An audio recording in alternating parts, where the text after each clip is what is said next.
එන්න සුළගේ දැපටිලා කොල්ලෝ ගනින් ඔක ඔතලා නංගි ගන්නවද මේ පලා ඔයා දන්න තම මල් සරා රිදුනා දේද පැත්තෝ අනේ දෙන්නේ බමට්ටන බ්‍රොන්කෝ වෙන දැකලා නැත්තම් හොඳයි ෂෝකේ කලබල චුට්ටෝ හේ අනේ මට මේම හොඳා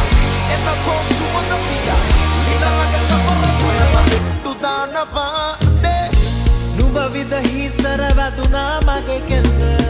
නාම්බර ළඟ නුඹ දැක හදනා මට මෙල්ල නුඹමයි හිර කළේ බඳ ගන්නද මේ හෙල්ල නුඹ මට විදහි අද මගේ හිරවීම